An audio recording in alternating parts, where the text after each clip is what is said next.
Let's start off this install right by removing our condom and tossing it to the side. EVGA designed this card so that it only takes up a single expansion slot inside of the case, which is great if you have like a Wi-Fi card or a dedicated sound card. I don't, but still gives extra room to breathe. Speaking of breathing, you notice the one thing below my GPU is the power supply.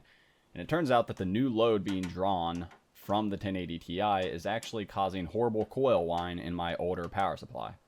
So I'm getting that replaced by Corsair under warranty, thankfully. Also, my older power supply needed to use the adapter, which you can see on the right there, because the PCI Express form factor wasn't quite the same. Here we got our first startup, and I'm going to give you a little bit of a glamour shot of the LEDs before showing you exactly how you can change the LEDs inside of EVGA Precision X. So when you open up Precision X, there is a gear at the bottom that when you click it opens up the LED customization screen, and it gives you an entire color picker. This is the beauty of RGB. You can set it to look any way you want to match any rig that you may have built, or just be a wonderful rainbow of colors. Speaking of rainbow, there's a rainbow effect. So if you want it to like match your keyboard, basically, you can set it to do a rainbow effect, and it'll just switch through colors freely. And say that you don't want the lower badge to match the upper badge, you can actually set two separate modes between static or an LED visualizer, which also gives you, well, even more options. Inside of GeForce Experience, they have their own visualizer. So when you select this, it opens up GeForce Experience, and you can see there's a drop down with tons more effects, including audio syncing. If you are running HDMI audio, it'll match up to your music. I ended up trying out this flashing mode, which is kind of like a seizure mode, and it almost looked like something out of Inception. I don't know. I kind of prefer to just stick with true blue LEDs. Normally I'll have them match my case, and that's just good enough for me. There's also thermal LEDs, which I think is a really cool idea. Based off of the temperature of certain parts on the card, it'll change the color of that LED to show you how hot it's running, so you can just glance in your case and tell. You can also set these LEDs to match your badge or something like that if you're more into aesthetics. Now let's take a look at some actual gameplay. First thing I did was do a benchmark in Dirt Rally. You can see my average FPS was 102 with a minimum of 75, which is pretty good for being completely maxed out. Right now I'm just doing sort of practical gameplay, and it's worth noting this is the only game that I played with VSync turned off because it's the only game that doesn't tear absolutely horribly, which is why I wanted G-Sync monitor so bad. Also, speaking of the monitor, it's worth noting I am playing at 1080p. I hear that apparently 1080p is pretty heavily bottlenecked if you're running a super powerful GPU compared to if you're running 4K or 2K. So once I get my new monitor, we might actually see an increase in frames compared to this. We'll just have to see once we get a higher resolution monitor. Here you can see Dishonored 2. Dishonored 2 suffered very heavily from performance issues when it first launched for people especially running Pascal cards. Now, obviously not having any issues. I have to use VSync because, like I said, I get tearing in just about every game. After the launch of Pascal architecture, we saw an absolutely amazing jump in what was capable of cards compared to the previous generation. So that's why I quickly jumped on purchasing a 10 series card.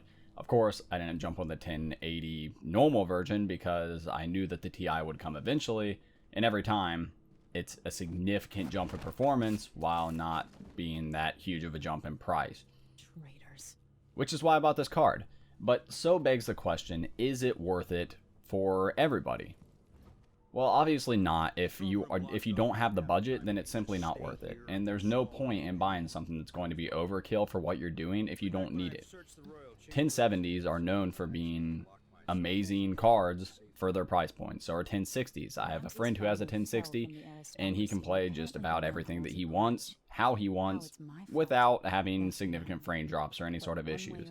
So if you are on a budget, don't feel like you have to buy a 1080 Ti FTW3 for that purpose. Also, regarding the FTW3, yes, having the factory overclock and having all the bells and whistles is cool, but it's not necessary. I'm one of the types of people who, for some reason, I get this joy and rush out of buying the best, you know, the top of the line. If I could buy supercars, then I would, but I'm some broke piece of crap working a warehouse job, so I'm never going to be able to do that. But you get what I mean. I like to buy the best that I can within my price range. So here, this is what I did. I bought something that I know is going to last me years and that is going to allow me to build a PC that I will be truly proud of and that'll be able to do everything that I want it to. And thus far, it's lived up to the task. I've had zero issues with the card since I've gotten it, and I've been playing just about every game that I can to try and run it through the ringer as much as possible. Here you can see I'm playing GTA and having no frame dips at all. I think I went down to 55 frames per second at one point when I was playing, and I kind of wondered what caused it, but I think it was just some sort of weird lighting effect that was probably engine limited or CPU limited more than GPU.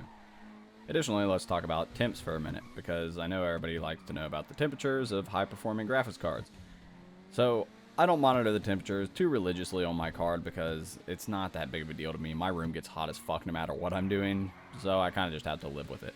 However, like we talked about earlier, I do have these thermal LEDs on the side that makes it very easy for me to just look over and see what temp my card is running at if I think it's running too hot. Green means it's over 60, and red means it's over 83. I have never once seen the lights turn red, so I know that it's running at least somewhere between 60 and 80 degrees at all times.